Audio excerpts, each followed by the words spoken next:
दोस्तों, आप महाभारत के दो पराक्रमी और वीर योद्धा को तो जानते ही होंगे, जिनका नाम अर्जुन और दानवीर कर्ण है। आपने महाभारत में इन दोनों की तीरंदाजी के बारे में तो सुना ही होगा। आज हम आपको बताएंगे कि आखिर इन दोनों धनुर्धरों में से कौन सर्वश्रेष्ठ है। महाभारत के युद्ध में इन दोनों ने आमने सामने युद्ध भी किया था। तो चलिए पहले जानते हैं कि इन दोनों योद्धा में से पहले महान कौन था। जब महाराज युधिष्ठिर इंद्रप्रस्थ पर राज करते थे तब वे काफ़ी दान आदि भी करते थे। धीरे धीरे उनकी प्रसिद्धि दानवीर के रूप में फैलने लगी और पांडवों को इसका अभिमान होने लगा। भगवान श्री कृष्ण इंद्रप्रस्थ पहुँचे तब अर्जुन और भीम ने युधिष्ठिर की प्रशंसा की कि वे कितने दानी हैं। उसी वक्त भगवान श्री कृष्ण ने उनके बीच में ही रोक लिया और कहा कि हमने कर्ण जैसा महान दानवीर नहीं देखा। तब पांडवों को ये बात पसंद नहीं आई और भीम ने उनसे पूछ लिया कि वो कैसे। तब भगवान श्री कृष्ण ने उनको समय आने पर बताने को कहा। कुछ दिन में श्रावण का मास शुरू हो गया था और वर्षा की झड़ी लग गई।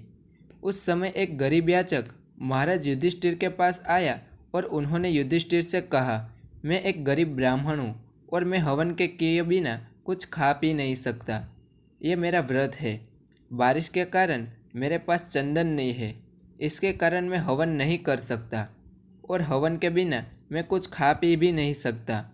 इसी कारण से मैं यूं ही मर जाऊंगा।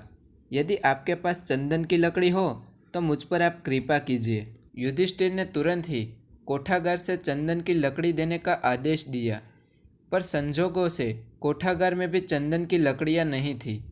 तब महाराज युधिष्ठिर ने अर्जुन को चंदन की लकड़ियां लेने को भेजा, लेकिन काफ़ी दौड़ भाग के बाद भी चंदन की सूखी लकड़ियां प्राप्त नहीं हुई। तब ब्राह्मण को हताश देखकर भगवान श्री कृष्ण ने उनको बताया कि मेरे अनुमान से आपको एक स्थान पर सूखी लकड़ियां मिल जाएगी, आप आइए मेरे साथ। ब्राह्मण भगवान श्री कृष्ण की बात सुनकर खुश हो गया। भगवान ने अर्जुन को भी इशारा किया और वे भेष बदलकर ब्राह्मण बन गए और वे ब्राह्मण और अर्जुन को लेकर कर्ण के महल गए।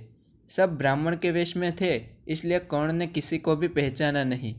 याचक ने कर्ण से अपनी वही मांग दोहराई।